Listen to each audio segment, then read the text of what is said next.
Whoa, we are on. Happy New Year. I am Shiraz. This is Rewriting Reality. This is our first show of the year. And the first three shows are actually going to be very, very, very special to me because last year I started hanging out with a group of ladies, and the four of us are now called the Manifestation Squad.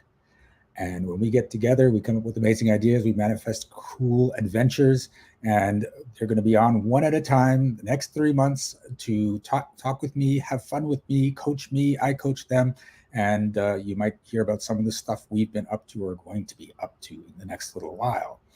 So this is Rewriting Reality. I am Shiraz. I'm a reality interventionist, and I call myself that because I found out that people are addicted to their current reality, and I work with you to get you out of the addiction so that you can create the life you want without slipping back to that life that you thought you hated but have become addicted to it. We're going to see a little bit of that when I get to coach Jackie, but she's going to coach me. It's an exchange. It's always a lot of fun. I learn stuff. And the reason we do this only once a month is because whatever my coaches that come on here teach me, I take time to implement. So that's why this doesn't happen every week. I would be overwhelmed. So whatever Jackie's going to teach me, oh my God, now it's more work for me to do this month. But I know it's going to make my life better, so I'm gonna do it. So without further ado, we're going to bring on Jackie Cote. Hey, girl. Hey, manifestation crew, buddy, pal. I love that. All right. So welcome to the show. Thank you so much for having me. Oh, you're welcome. You are a freedom coach. Yes. So before we go into how you got to be a freedom coach, can you tell me what the hell is a freedom coach? So, freedom mentor, coach, however you want to call it, it's somebody who helps you see what you cannot see, step into that vision, experience what it is you want in life, but empower that vision and own the heck out of you and what it is that you desire. I've discovered over life that I've always had this freedom core. Like I've always reached out for like, how can I be a little freer? Like even when I was in corporate America and had that job, it was like, but there's another way we can do this, and we can do it in less time and more efficiency and stuff like that. So I always had this like, how can we free ourselves more? Traveling, different stuff like that. So I help people step into that freedom life they really, really desire. All right. And you seem to have quite a free life because you don't actually have a permanent home, do you? Nope. You're currently chatting with me in my 44-foot cardboard box, as we call it. No, it's an RV, and we're in Virginia Beach area now. But each time, if anyone ends up following me, you'll see me in different areas of the country. We did about a year and 7 months ago. My man and I jumped in an RV and went full time, and we were in a rental. We sold everything except for like a 10 by 15 storage unit of stuff, which is mostly his kids' stuff too. So we really don't have much outside of the RV, and we just left. And it has been one of the best experiences in the world. It's my version of a freedom life. You don't have to step into an RV and go full time and sell everything to have a freedom life. It's just one version of a freedom life. Yes, my version is hotels room service. Yeah, right. I know many people who do it that way too, and there's so many ways you can do it. But really, freedom's an internal game. It's really learning how to be free from the inside out, and that comes from empowerment and ownership of yourself and loving yourself profusely, and that's the true freedom, in my opinion. Okay, so here you are smiling, you are glowing, you are talking about freedom, you're talking about empowerment, and you've been like that your whole life, haven't you? Yes, everything's been perfect. Perfect freedom. No. No. We and welcome to Hey, my puppy. child. Welcome to my child. That's the other thing about nomad living. Like there's all sorts of like animals and things constantly going around you. So you will experience that as you talk to me. Ooh, nice. So freedom for me is like when it comes to the freedom life, I was the kid who everybody around me did the 2.5 kids, picket fence, how home, all that stuff. All my high school friends and college friends stayed where they were and got married and did all the stuff, and all my siblings. And I was the one who just never really did that. like after college, I like left and traveled the country, and then I ended up staying in the restaurant business for 30 years. And I tried to create as much freedom, because you have a lot more freedom in that industry than you do behind a corporate desk and stuff. So I tried to create as much freedom as possible. But there's still something missing. And the thing that I had to ask for permission anytime I wanted to take a day off, right? Ask for permission to ask for permission. And I was tired of asking for permission from other people for the things I wanted. And money, right? You're only allowed to make this much because you're only worth this much. We can only pay you this much. And I was like, ugh, and then where I wanted to go. Luckily, I landed in a couple positions that let me travel, but I traveled beyond what I wanted to, and I almost ruined my relationship and my health through the demand of what they had me do. So I almost got too much traveling freedom, but it would be like doing 15 hours a day and stuff like that. So yeah, the freedom, the passions and everything were followed, but the freedom wasn't there. Okay. So is it that typical what they call golden handcuffs situation? Oh yeah. Like the, get the good benefits, get a good job, get the salary, do the safe thing. Oh yeah, quote unquote safe thing, the responsible thing. I mean, I had a degree in teaching, and I taught for a year, and I was like, nah, this isn't for me. Because you either have to and God bless the teachers, man, because you have to really just love what you do to stay in that career for a lifetime and truly come from this place, because you definitely you don't get to make your own decisions and create what you, to an extent, right? And then there's still a box, and then there's still a ceiling, and there's still something. And I couldn't do. I knew in a year I was like, this isn't mine. This isn't my future. So. Well, I don't think anyone's actually expressed it that way, because there's you've got the layers of the box that someone's trapped in. Mm-hmm. Like you said, the box, and then the ceiling, and then the next. Yeah, I've always thought, well, once you get out of the box, you're free. But I guess some people get out of the box only to realize they're still stuck in a bigger box. Yeah, well, that's a great way of. I mean, so I'll give you an example of that. I would go and I'd be stuck in a job, and I'd be like, well, wanting the next promotion. In the restaurant industry, you can easily get another job. You can easily go to another company. I call it we're like a piece of meat, because they're like, experience, come on, because the turnover in that industry is very high. Mm-hmm. And so I was like, I want a promotion. They're not willing to give it to me. So I went to another restaurant and I got it, because the grass is greener, right? So you go to this other restaurant, you get the promotion. You're like, yes, got the promotion, got the more money. And now I'm still limited. So I'm in another box. And then I go, okay, well, then I'm going to go to a different part of the industry to try to see if I can have more of a life, because I was working tons of hours. So it's like, well, if I go to the corporate side, and that was the last 2 years of my career, I'll have more freedom. Nope. It was worse. I was traveling 75% of the year. I was doing 15 hours a day. So that was I just kept thinking, trying to escape what it was that and search for what I was looking for. And I just kept finding another box and another box and another box. Wow. Okay. So obviously you got out of corporate and yes. out of restaurants and out of being employed by anyone. I was shot out of corporate. Let me tell you that. You mean shot out?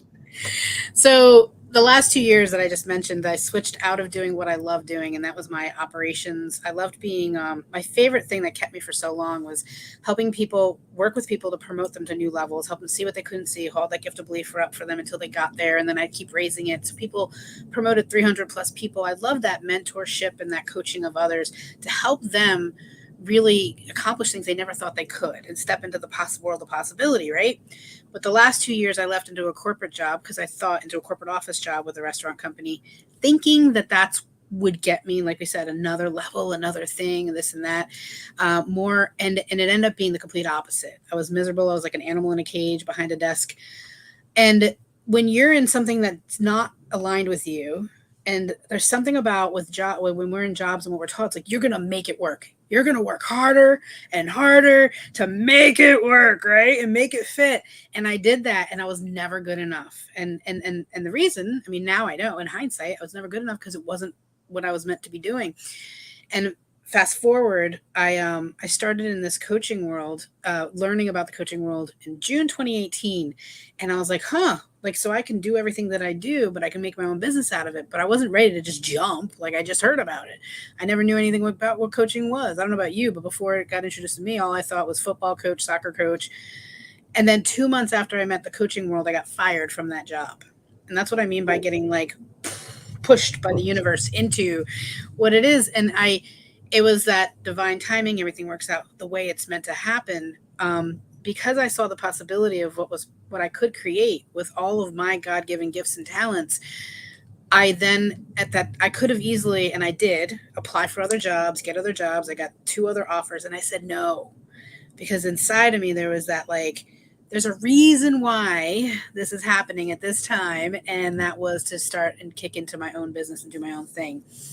And so I was catapulted into my own business, but I had the choice. I could have decided to go back and do the safe thing. I definitely could have. But I needed a break. And when we talked about earlier, like only getting 1 week's vacation, like this many sick days, like I took 6 months off for the first time since I was 14 years old. 6 months. Sunshine, let me tell you, I traveled 7 times. I went on like 3 days, 7 days, and I went with friends here and that, and I just did what I wanted for 6 months. And once you taste the freedom that you've always desired, you cannot go back. Like, oh, sorry. Go ahead. You were going to say something? Well, I think something that's going to probably come up with a bunch of the viewers is, how did you fund 6 months of vacation? So I'm telling you, everything happens. When I decided to go into my business, I ended up, for the last 2 years, I had saved a lot of money. It saved money. I had cleared any debt. God, universe, whatever you believe in sets you up, and you're always fully supported. When I looked up, I was like, a great story is I interviewed with somebody that knew me from a previous company, and he didn't interview me. He said, I will hire you in a heartbeat. He's like, but I have one question for you. And I tell you the story because he's the one who helped me see that I could go for he gave me permission to go for my dream of the coaching business. Mm-hmm. He goes, what do you want to do? And I was like, well, I just met this coaching world and I'm in schooling, but I'm not ready, but I want to do this. And he's like, great. He goes, how much money do you have? And he made me look at, because sometimes we're not in touch with what we have or what's possible until someone asks us the question to be aware of what's possible, right? And so he brought me back to my awareness, and I was like checking everything. I was like, wow. I was like, I probably have enough. I could sell my house, and I did at the time. I sold my house. I cut my expenses in half. We moved to the country. My boyfriend and I at the time, and who's now my fiance, he's still with me, but and my dogs. And we moved to a less expensive place, and I was like, I could live a year on what I've saved. Based on the expenses that I've created. So I put a plan into place. And so I gave myself that time to do the journey, but I didn't think I would I didn't plan on taking 6 months off and not really like doing anything work wise. But during that 6 months, here's the work that I did. I needed that 6 months more than anything. One, I needed to know what was possible. I needed to taste the vision. And we're going to talk about that in a little bit, but I needed to experience some healing for myself. And without that, and me like being the first client and going through that process during that 6 months, working with the people that I was working with, I wouldn't have what I have today. And then 6 months in, I was like, okay, now you got to start making some money and doing something with this, right? And that's when I hired a coach, and that's when I kicked in like the actions and went all in on the business. But I wasn't all in up here until I went through that process for myself. Okay, so, I want something you just said, and I really want everyone to get this because it's really important. You started realizing you were running out of money and you needed money. So instead of creating a money-generating activity, you hired a coach. Yep. Yep. With like debt savings going down. Yeah. The knowing debt was going to go up. Okay. I hired a coach. So this is important. Why did you do that? Why didn't you just try to create more money? Well, one, I didn't know how I was going to at that point. Okay. So I hired the coach for the how, because that's what I thought I needed. Right. I was like, all right, you have one, you have a business that I want. Because I went through 6 months of the schooling for my certifications for life coaching and health coaching, and I'd already invested in that with the money that I had, and so I've already was putting money out before money was coming in, and for a period of time, and she was like, okay, and as most coaches do, we go, okay, yeah, I'll teach you the business. And then what she did was, I joke around saying she cracked me open like a walnut, because for that first like 6 months of working with her, she helped me see what I couldn't see, like that I needed to, the stories I needed to rewrite, as you do, like the energy I needed to shift and clear the way so that I could receive money on different terms than I've always learned how to receive money. My story was I could only receive it through a job. So hiring the coach was the possibility and the support that I wanted, so that I could pursue what it is because I had a vision of what I wanted. I already had the vision in place, which is the beginning. And I would have, if I did not have the vision from the experience that I experienced with my coaching world and doing that, I wouldn't have, the hiring the coach wouldn't have really helped. I wouldn't have dove into that right away so quickly, but I already had the vision, and I'd already been investing in myself. And I'm like, this is the way. She's going to people, surround yourself with people and they're going to help you go. Okay. So you got the coach teaching you how to make the money, and then business just took off, right? No. No. And I, those of you who don't know me, I'm from Jersey. I'm very straight up, direct. You're never going to get anything sugar coated with me. So it was another 6 months of me. And here's where I was doing all the things. I'm very coachable. Mm-hmm. So I was like, I'm showing up, I'm meeting the people, I'm having conversations and all sorts of stuff. And there was just stories and things that needed to shift for me to make money. And I didn't know what those were. And if I didn't have somebody, as I like to say, reading the jar for me, like I'm stuck inside the jar. Okay. And if I didn't have that coach help read the label of what it was that I was thinking and didn't realize I was thinking, that needed to be shifted, that I didn't realize needed to be shifted, that was holding me back from what it was that I wanted to do and receive. Great stories. I would get on one-on-one calls, and I would have amazing breakthroughs. People would be like, oh my gosh, you're amazing. And I'd be like, great, have a nice day. And never make an offer. Oh, I kept them in the friend zone, Shiraz. I kept them in the friend zone, right? And why did I keep them in the friend zone? Because of the sneaky little story that if I made money and you gave me money to pay for me to be your coach, you were helping me become successful, and I didn't need help because I've been independent since I was 14 and I paid for everything myself. Okay. Sounds crazy today, right? But in the moment, it was like, if you gave me money, I'd be successful. And I don't need that help because I've been independent. I've paid for everything since I was 14, college, cars, clothes, everything. And I don't need your help. So I would never actually make the offer. Well, as soon as I found out that story, we shifted that. We rewrote that story. And boom, I got clients within the next 30 days. I was getting clients. Nice. Okay. Yeah, it's amazing how many coaches, healers, people in service think they got to give it away for free. Right? I don't need help. Don't pay me. And it's a gift. It's my talent. It needs to be shared with the world. And it's like, wow, there's nothing in my bank account right now. So let me ask you something. If you can't afford to do the work that you do because you're not making any money, how can you do the work that you want to do? That's a good conundrum. Right? That's the one I was in. All right. Okay. So now you got clients. It's taken off. So, and this has led to where you are? Yeah. So the clients, I started out with a one-on-one coaching and I was really passionate about that. But one thing that I discovered was that, there in the beginning, there was a lot of throwing spaghetti on the wall, as I call it, trying a bunch of different things to create. And the first 3 years of my business was really just kind of understanding, meeting, helping a lot of people, but really getting the clarity of what my mission is. And my mission is really to help people step into that freedom life and experience life from that internal freedom out. And so I've started out with one-on-one, then I started some group programs, and now I have this really, really amazing membership. And and so now I just get to do what I want when I want, whenever I want, and I don't have to ask for permission from anybody. I think that is resonating with so many people. Can I have that, please, Jackie? Yes, you can all have it.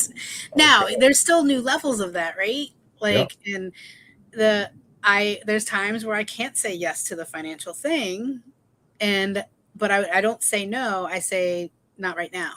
It's happening, Yep. but not in this moment. And it's happening. It's just going to happen at a different time frame. Nice. And one more question here. So you're a coach now. You're helping people to create freedom, to be more confident, to do what they want when they want, and where they want, because you're everywhere. At what point did you say, okay, I got it all, I don't need a coach anymore because I'm a coach? I haven't said that. But let me be honest, there was one point I did say that, and that Okay. was not and now that we flipped into a new year, I can't say last year, 2 years ago, like, so 2 Novembers ago, I had literally I had a fitness coach, I had a mindset coach, I had a group mastermind coach. I think it counted up to 7 different voices that were working with me, and I was listening to all of them, and my favorite saying with my clients and with my world is like, take what you like and leave the rest, because it ultimately has to align with you, and it has to be something that comes from you. But everybody's got great information, but there's a lot of noise. Yep. It's a lot of noise, and I got so overwhelmed that I was like, I want to do a membership, and I had someone say, no, no, no, that's low ticket, only do high ticket. So I didn't do it. I wanted to call myself a freedom mentor, a freedom coach. She's like, yeah, you can't sell freedom. Someone else told me you can't sell freedom. And I was like, no. I listened, but I mean, they mean well. Everybody means well, because everybody's in this, like, wants to support and help you become, so they're using what they believe and what worked for them. Everything works if you work it, right? What Yep. worked for them. But what I didn't do at the time is go, thank you, that's helpful, and I get to move on with what I decide. So I basically went rogue, and I did get rid of all my coaching. And I Okay. got rid of all of it for 3 months. And it was December, January, February, like end of November, December, January, February. And I just wanted to listen to myself. I wanted to hear myself. I wanted to get in tune with me, my intuition, my higher power, and, like, actually, like, what do you want, Jackie? What aligns with you? You know so much. So there's a point in this world, like, that we can let ourselves get so sucked into, or so drowned out by the noise of what everybody else that we are thinking has the right answer externally for us, going, oh, hers and his and hers, and then trying to say that they're all right, and versus not listening to yourself. Pieces of what they have can be amazing for you, and then you get to make it your own. And so I started designing my support based on what I knew that I desired and where I needed the layers, and that's how I met you.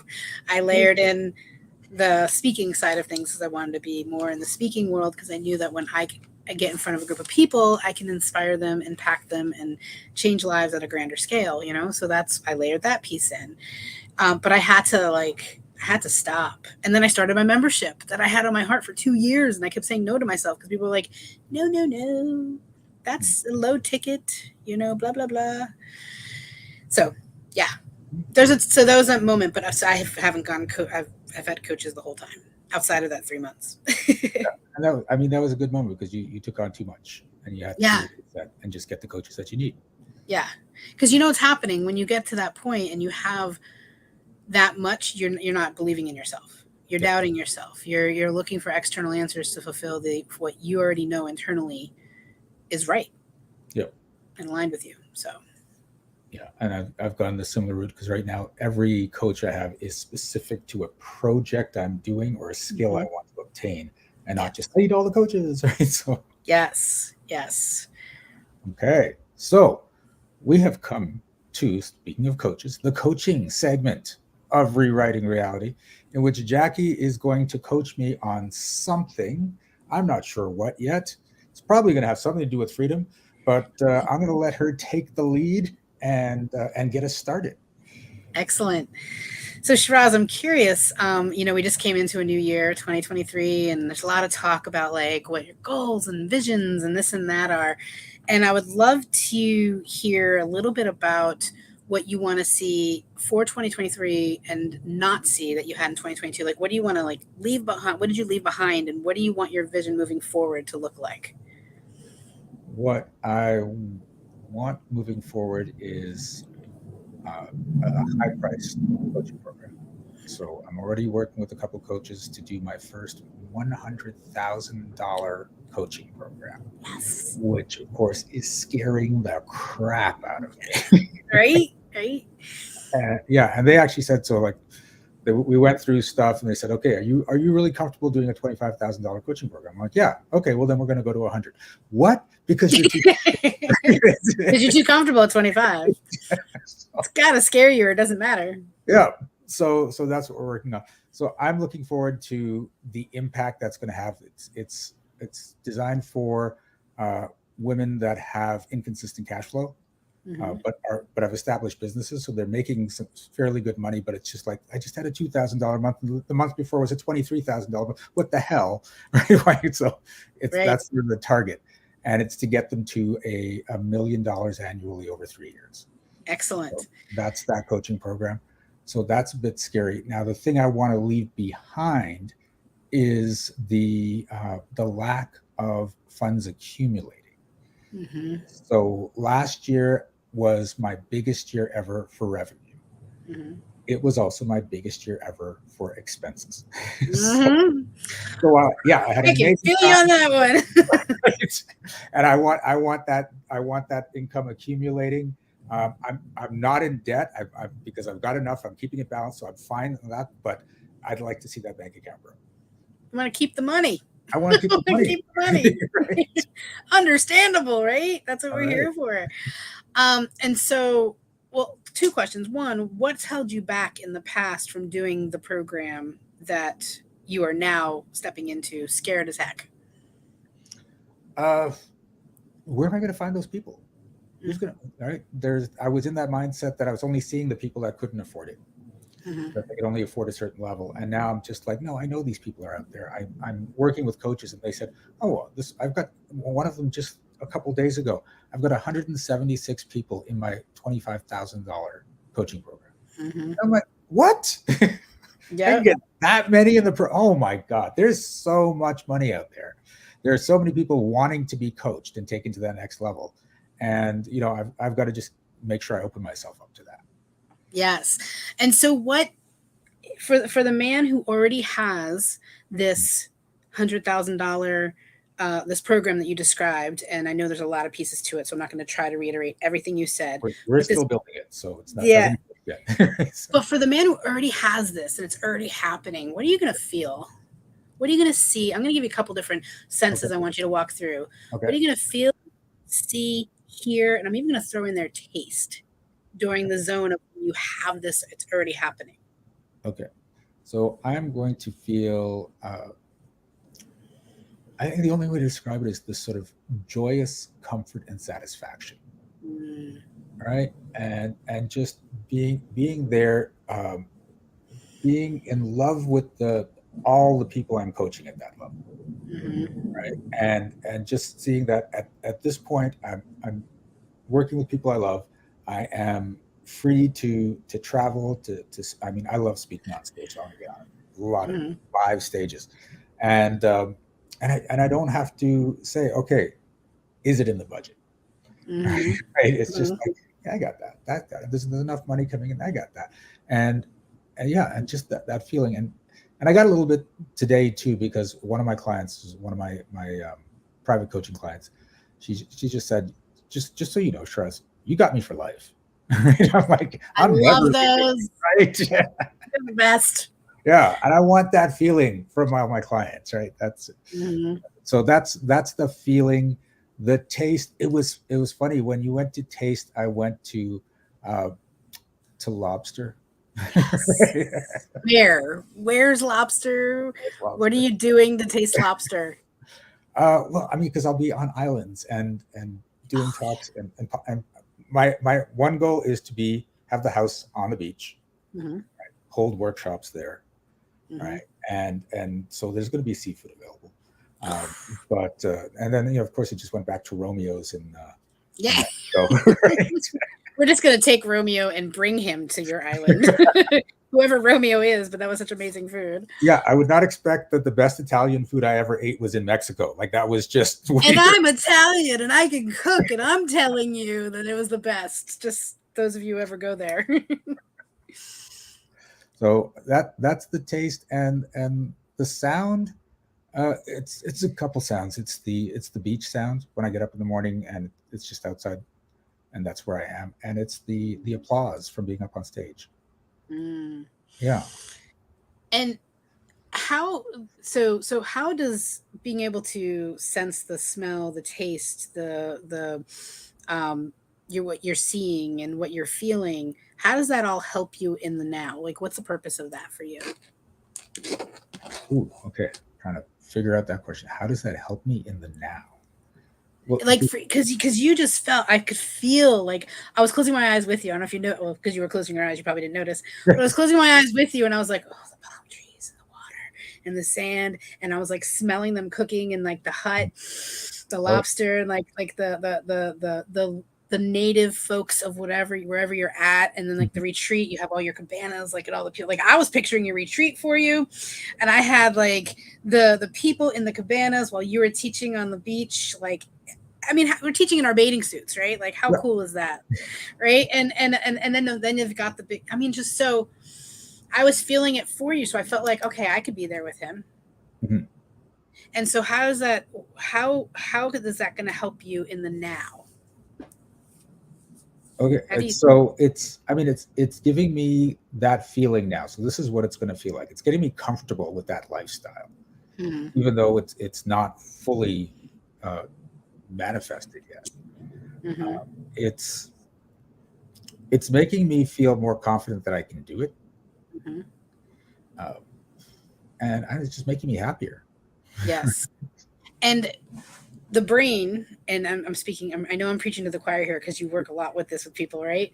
Yeah. And we're going to be shifting in a little bit, but the brain now gets to function on the reality, because originally when we started this conversation, you said you're scared as heck to do this because it's something that you're like, I don't know. I mean, where are the people? I know they're out there. Like, logically, obviously they're out there because other people are doing this, but where are they for me?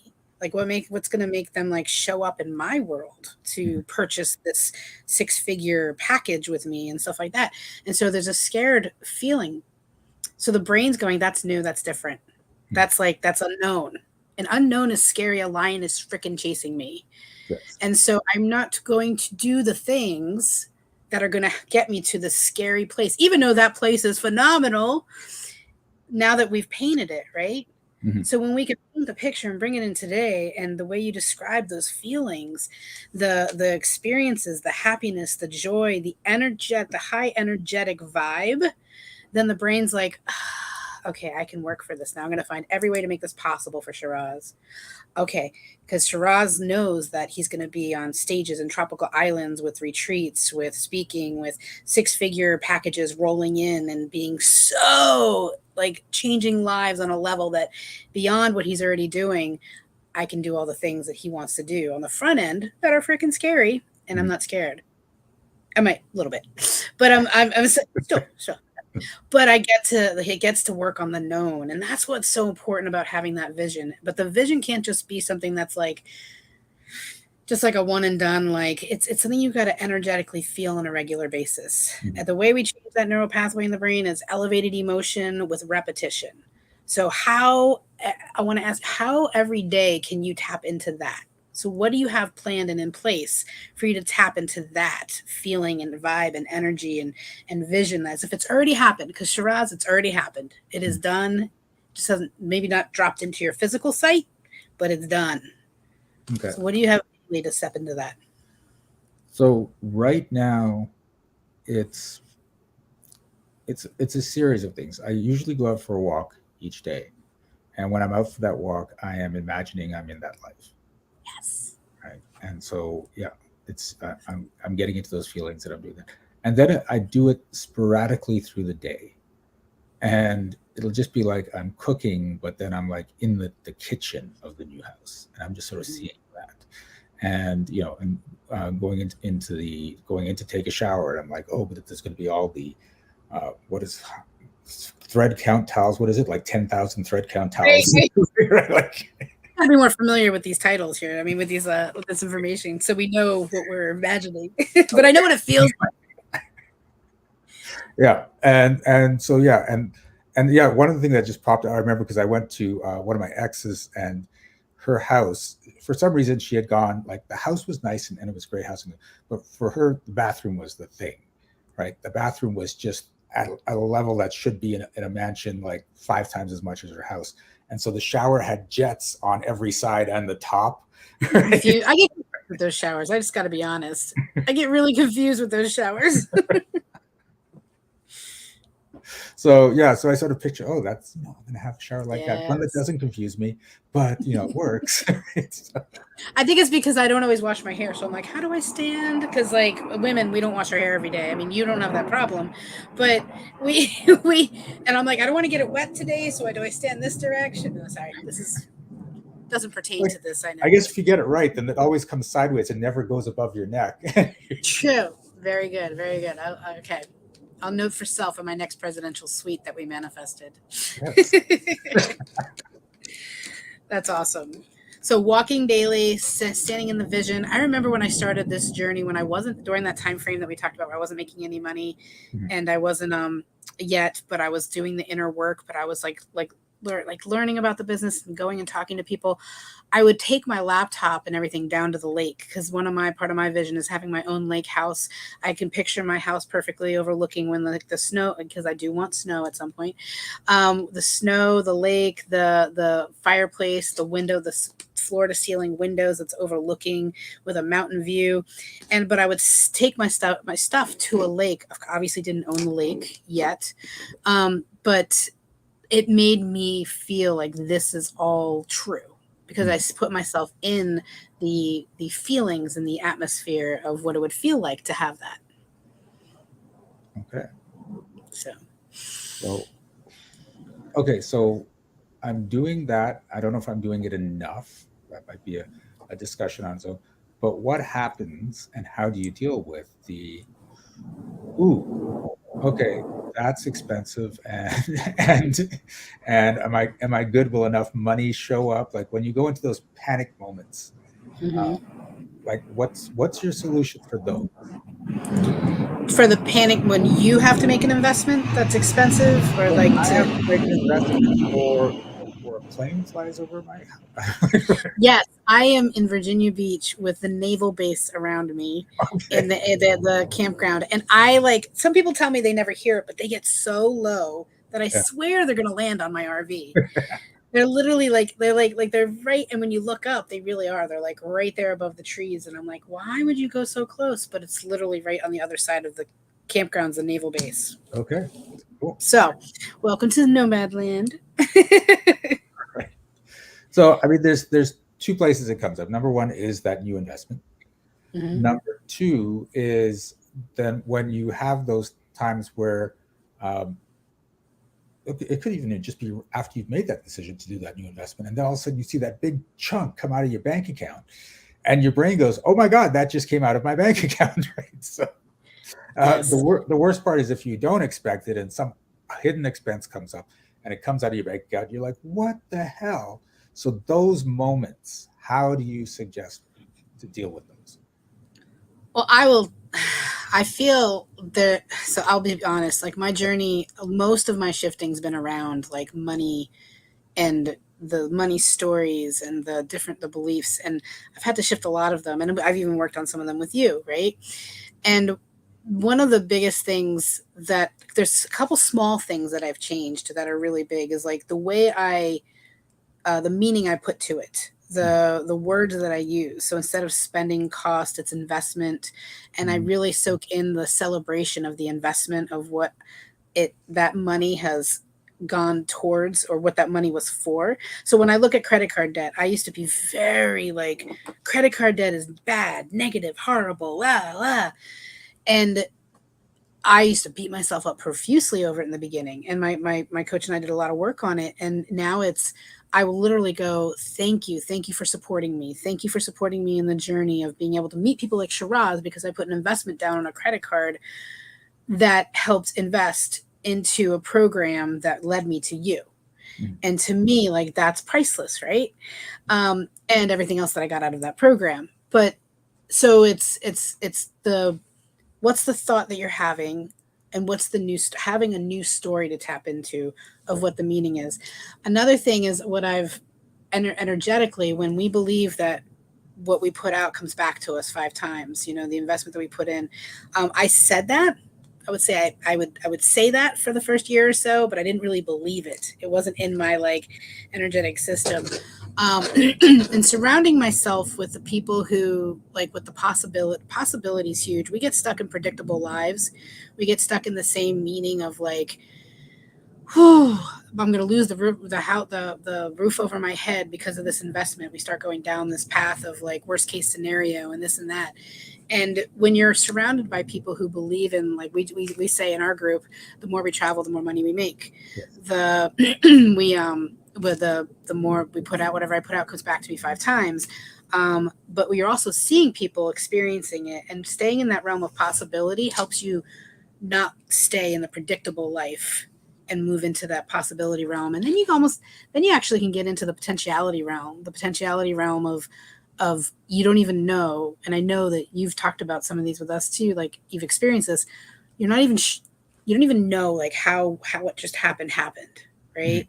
Yeah. Like, you're worried, like normally you would worry about it, but all of a sudden like this shows up, and then this comes from over here, and because you're willing. One of my biggest challenges during the 3 years was receiving.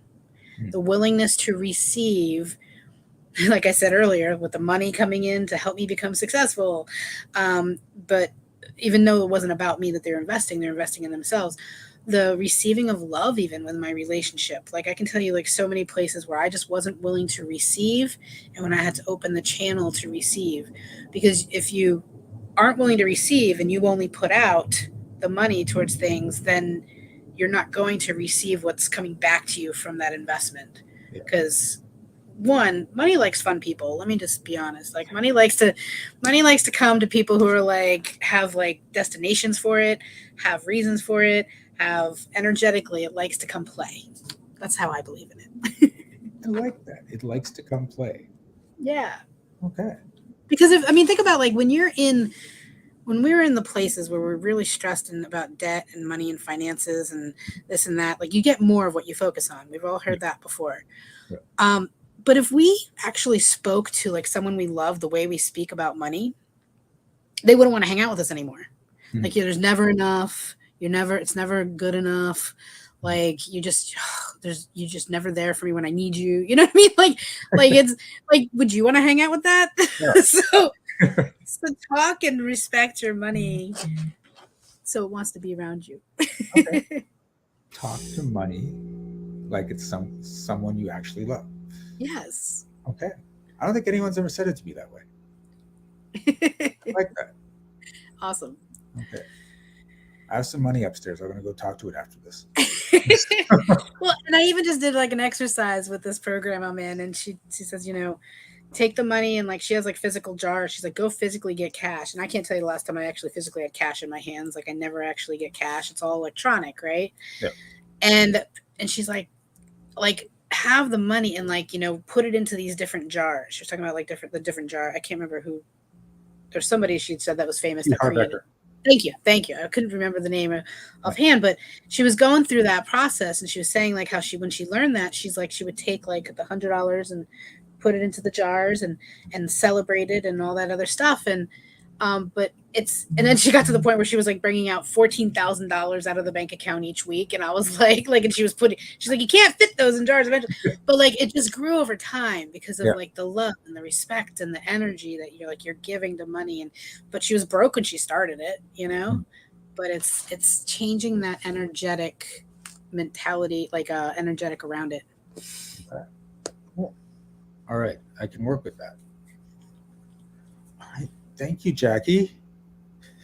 You're welcome.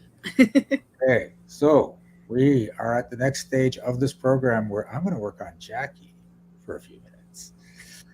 So, you know the drill. For the people that are new to the show, what's going to happen is Jackie's going to talk about an issue she would like to resolve or shift or something she wants to magnify. We don't have to go to the negative. We can go to the positive. I want to have more of this. And when I talk to her, we're going to find out what stories are running around in her subconscious that are keeping her from getting that thing she wants. When we get to it, I'm just going to say, Jackie, are you willing to step out of that story? And if she says yes, and she means it, boom, it shifts. And this can be absolutely quick. The record so far to have a significant shift in someone's life when I work with them is 2 minutes. Nice. Yeah. So let's see what happens. And Jackie, what are we working on today? Well, it was interesting that you talked about like a larger ticket program and your fear around that. Because a little, and this is last week it came up that I have a sneaky story that was around the how much to charge, and even though like I've increased and I've this and that, but there's still this sneaky behind the scenes like don't charge too much, make sure they can afford it kind of thought that came up when I was going through this. I was at a friend's workshop and I was there to support her, and then she asked this question. I was like, like that kind of came up. So I wanted to see, like, with you, have I shifted it since that came up for me? And it's part because I want to be able to serve people at lower price points, but I also want the higher, like, ticket folks as well, like not higher ticket, but like I want that one-on-one deep, like, and there's still those points where I'm like, okay, make sure I give them a deal. And for me, when I hear that, I go, that's an old story of mine, or it's a old / current, obviously, since it's still there, of myself always trying to get the deal and making sure that I could do something I can afford, and I'm projecting that out into the world for my future clients as well. Okay. So let's start with just a very general thing is, do you have to make sure can't even get it out. There's that energy right there. Do you have to make sure that everyone can afford your programs? I say no, but obviously not, since you already felt that before you even asked the question. Because for people that don't get this, when I start to ask the question, her being automatically picks up on that question and can start to react. And she's like, nope, you're not allowed to even ask. Next topic. Oh, right. Plane's going over. And the thing about this is, there are some people that can't afford her programs. And just because her belief is I have to make sure everyone can afford them doesn't mean that's how the reality unfolds. But when the reality unfolds that some people can't, her internally, she'll go into anxiety. She'll go into guilt or shame that she's not allowing everyone. And so that's not going to end well.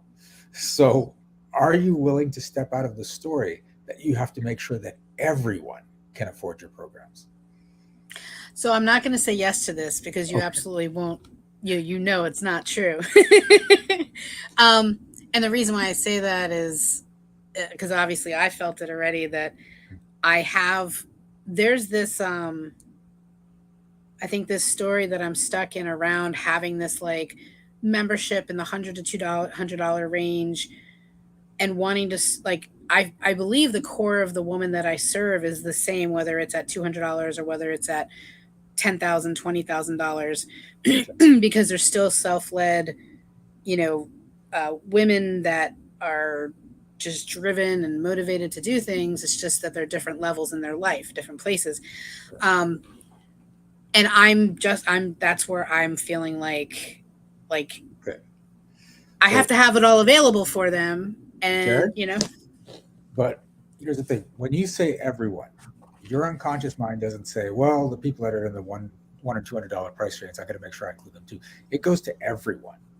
So if there are women out there that are, $50,000 in debt and making minimum wage, and there's no freaking way they can afford it because they're paying all these interests, you have to lower your price until they can afford that. That price for them is free, or you pay them, right? Right. Right. So you have to get that. This is where your subconscious goes. Everyone. Yeah, because it doesn't know the difference. Yep. Yeah. So knowing that, are you willing to step out of the story that you have to make sure that everyone can afford your program? Yes. Yes.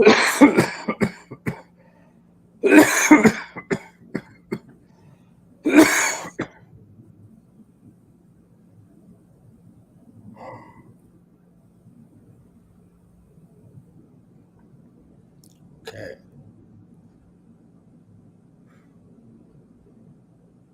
And is there a maximum price you have to put on your programs? Maximum price. Yeah. Or maximum investment people have to make in your programs. Like, so where you say, okay, you know what? I've got this. I've got my $100 program. It's affordable. Most people can afford it. I've got my 5,000. I've got my 25,000. But there's no way I'll offer a $200,000 program. That's just too much. No one should have to pay for that. Do you have a maximum? Is there a part where you just go, that's just too much? I should never charge that. I think what immediately came up for me when you said that is like what would I even offer for 200,000? I think that there's got to be this like specific value proposition to offer that. When I've watched people Yep. offer the same amount of time and experience for that versus what I charge. So it's like logically, obviously I can. So you're saying you're not worth $200,000 to invoke change in people? Yes, that's what I energetically know that's what I feel. Okay. So what if you are? I am. I am. Okay. Damn it. That's actually another one. Well, I'll just say that too. That's another one that came up in the last week was because there's this piece of like, I'm not the coach who's like, you'll get clients and money and like the tangible things. Like I was not linking what I do as tangible versus, even though it is like when you look at the other side of outcomes of like being able to like lead your day the way you want to lead it, have the freedom to do what you want without it, and I can give you tons of examples. Yeah. I was not sensing my full value of the tangibleness of what I do. Okay. And you have to remember that sometimes the value you give, all the times, but you can amplify it by actually teaching. But all the time, the value that you can give is just being you. Yes. And people will pay to just be around you without you doing anything else.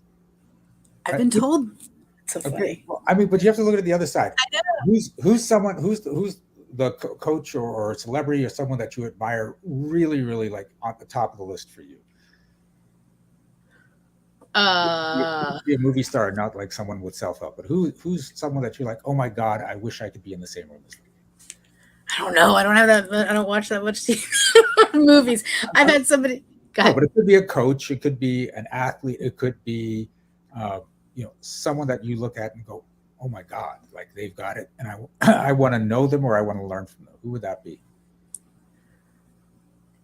It's funny when you put me on the spot. I listen to like things, but I mean, I all the Ed Milet's, the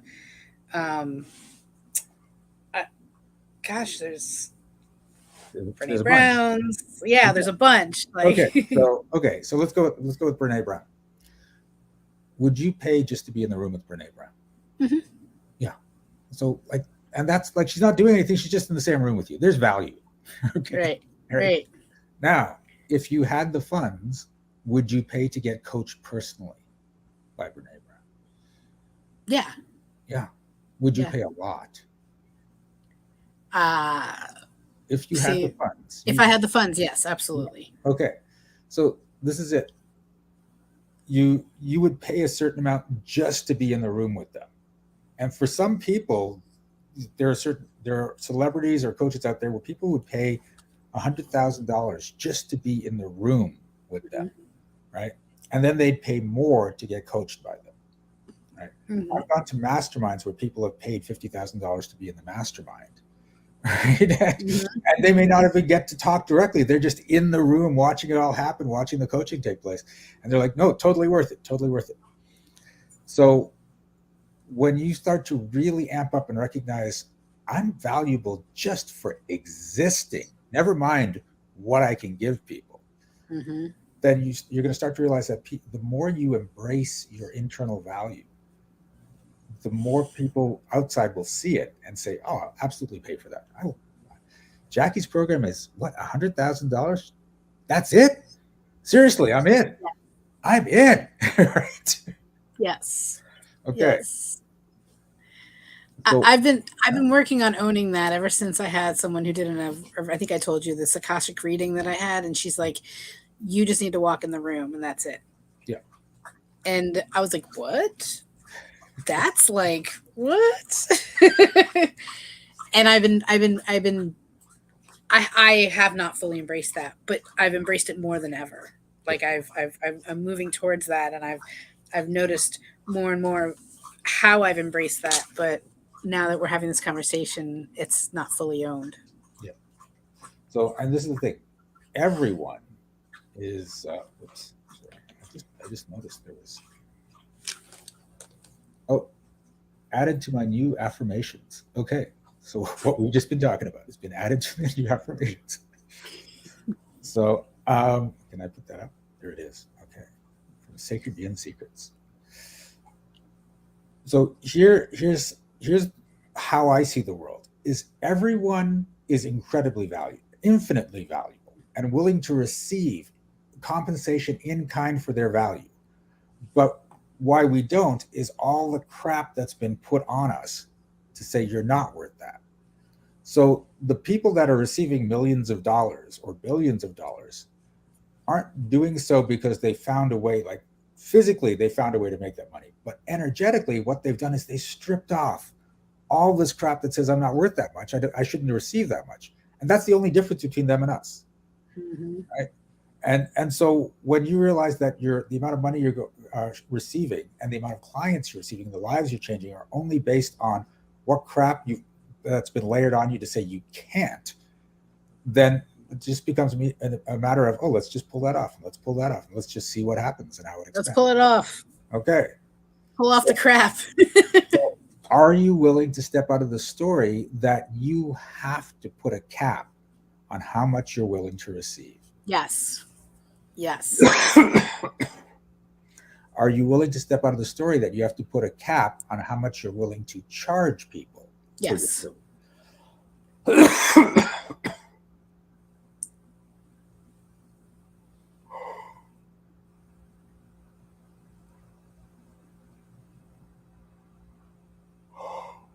was a lot of crap.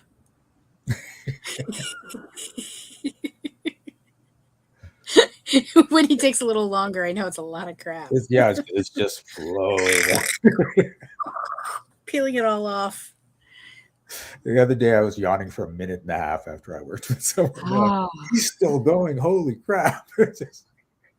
That's that awkward silence of like. Yeah. That's awesome. All right. How do you feel? Good. I'm ready to charge more money. All right. That's funny. Thank you for playing. So that's it. So Jackie's shown what she knows, what she does, and it gave me some really cool insights into what I need to be doing more. And people that know my show, that's what I do. Jackie, vision.